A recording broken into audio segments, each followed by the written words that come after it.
Genesis Kapitulo 15. Pagkatapos ng mga bagay na ito ay dumating ang salita ng Panginoon kay Abram sa pangitain na nagsasabi, "Huwag kang matakot, Abram, ako ang iyong kalasag, at ang iyong gantimpala na lubhang dakila."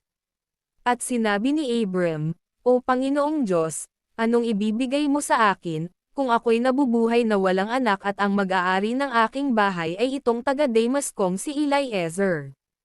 At sinabi ni Abram, "Narito, hindi mo ako binigyan ng anak at, narito't isang ipinanganak sa aking bahay ang siyang tagapagmana ko."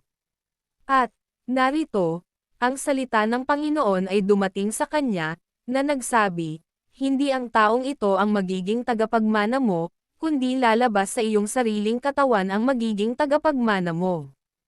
At siya'y inilabas at sinabi, "Tumangala ka ngayon sa langit, at iyong bilangin ang mga bituin, kung mabibilang mo," at sa kanya'y sinabi, "Magiging ganyan ang iyong binhi." At sumampalataya siya sa Panginoon, at ito'y ibinilang na katwiran sa kanya. At sinabi sa kanya, "Ako ang Panginoon na nagpaalis sa iyo sa Ur ng mga Kaldeo, upang ibigay sa iyo ang lupaing ito na manahin mo."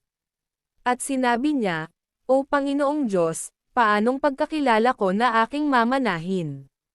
At sinabi sa kanya, "Magdala ka rito sa akin ng isang damalagang bakang 3 taon ang gulang, at ng isang babaeng kambing na 3 taon ang gulang, at ng isang lalaking tupang 3 taon ang gulang, at ng isang inakay na bato-bato at ng isang inakay na kalapati." At dinala niya ang lahat ng ito sa kanya, at pinaghati niya sa gitna, at kanyang pinapagtapat-tapat ang kalakalahati, datapwat hindi hinati ang mga ibon. At binababa ng mga ibong mangdadagit ang mga bangkay, at binubugaw ni Abram. At nang lulubog na ang araw, ay nakatulog si Abram ng mahimbing, at, narito, ang isang kasindak-sindek na malaking kadiliman ay sumakan niya. At sinabi ng Diyos kay Abram, "Tunay na pakatalastasan mo, na ang iyong binhi ay magiging taga-ibang bayan sa lupaing hindi kanila, at mangaglilingkod sa mga yaon, at pahihirapang 400 taon. At yaon namang bansang kanilang paglilingkuran ay aking hahatulan, at pagkatapos ay aalis silang may malaking pag-aari. Datapwat ikaw ay payapang pasa sa iyong mga magulang, at ikaw ay malilibing sa mabuting katandaan. At sa ika-4 na salin ng iyong binhi, ay magsisipagbalik rito, sapagkat hindi pa nalulubos ang katampalasanan ng mga Amoreo." At nangyari, na paglubog ng araw, at pagdilim, na narito, ang isang hernong umuusok, at ang isang tanglaw na nagninangas na dumaan sa gitna ng mga hinating hayop. Nang araw na yaon, ang Panginoon ay nakipagtipan kay Abram, na nagsabi, "Sa iyong binhi ibinigay ko ang lupaing ito, mula sa ilog ng Ehipto hanggang sa malaking ilog, na ilog Euphrates. Ang mga Saneo, at ang mga Seneseo, at ang mga Sidmaneo, at ang mga Heteo, at ang mga Pherezea, at ang mga Rephaim, at ang mga Amoreo, at ang mga Kananeo, at ang mga Gergeseo, at ang mga Jebuso." Genesis Kapitulo 16. Si Sarai nga na asawa ni Abram ay hindi nagkaanak sa kanya, at siya'y may isang alilang babae na taga-Ehipto, na nagngangalang Agar. At sinabi ni Sarai kay Abram, "Narito, ngayon, ako'y hinadlangan ng Panginoon na ako'y magkaanak, ipinamamanhik ko sa iyong sumiping ka sa aking alilang babae, marahil ay magkakaanak ako sa pamamagitan niya." At dininag ni Abram ang sabi ni Sarai. At kinuha ni Sarai na asawa ni Abram, si Agar na taga-Ehipto, na kanyang alila, pagkaraan ng 10 taon na makatahan si Abram sa lupain ng Canaan, at ibinigay kay Abram na kanyang asawa upang maging asawa niya.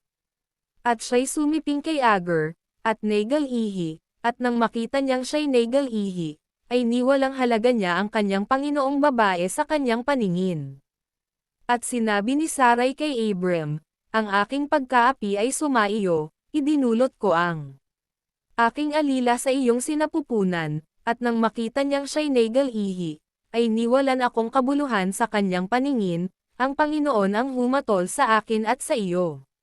Datapwat sinabi ni Abram kay Sarai, "Narito, ang iyong alila ay nasa iyong kamay, gawin mo sa kanya ang iyong minamagaling sa iyong paningin.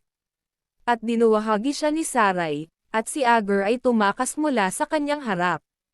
At nasumpungan siya ng anghel ng Panginoon sa tabi ng isang bukal ng tubig sa ilang, sa bukal na nasa daang patungo sa Shur. At sinabi, Agar, alila ni Sarai, saan ka nanggaling? At saan ka paroroon? At kanyang sinabi, ako'y tumatakas mula sa harap ni Sarai na aking Panginoon. At sinabi sa kanya ng anghel ng Panginoon, magbalik ka sa iyong Panginoon, at pahinuhod ka sa kanyang mga kamay. At sinabi sa kanya ng anghel ng Panginoon, pararamihin kong mainam ang iyong binhi, na hindi mabibilang dahil sa karamihan. At sinabi sa kanya ng anghel ng Panginoon, narito't ikaw ay nagdadalang tao at ikaw ay mangganganak ng isang lalaki, at ang itatawag mo sa kanyang ngalan ay Ismael, sapagkat dinangig ng Panginoon ang iyong kadalamatian. At siya'y magiging parang asnong bundok sa gitna ng mga tao, ang kanyang kamay ay magiging laban sa lahat, at ang kamay ng lahat ay laban sa kanya, at siya'y tatahan sa harap ng lahat niyang mga kapatid. At kanyang tinawagan ang ngalan ng Panginoon na nagsalita sa kanya, ikaw ay Diyos na nakakakita, sapagkat sinabi niya, namasdan ko rin ba rito ang likuran niyaong nakakakita sa akin. Kaya't ninalanan ang balong yaon balon ng nabubuhay na nakakakita sa akin, narito't ito'y nasa pagitan ng Cades at Beard. At nanganak si Agar ng isang lalaki kay Abram at ang itinawag ni Abram, na pangalan sa kanyang anak na ipinanganak ni Agar, ay Ismael. At si Abram ay may 86 na taon nang ipanganak si Ismael ni Agar kay Abram. Genesis Kapitulo 17. At nang si Abram ay may 99 na taon, ay napakita ang Panginoon kay Abram, at sa kanya'y nagsabi, ako ang Diyos na makapangyarihan sa lahat, lumakad ka sa harapan ko, at magpakasakdal ka. At ako'y makikipagtipan sa iyo at ikaw ay aking pereremihing mainam. At nagpatira pa si Abram, at ang Diyos ay nakipag-usap sa kanya, na sinasabi, tungkol sa akin, narito, ang aking tipan ay sumasa iyo, at ikaw ang magiging ama ng maraming bansa. At hindi natatawagan ang pangalan mong Abram, kundi Abraham ang magiging iyong pangalan, sapagkat ikaw ay ginawa kong ama ng maraming bansa.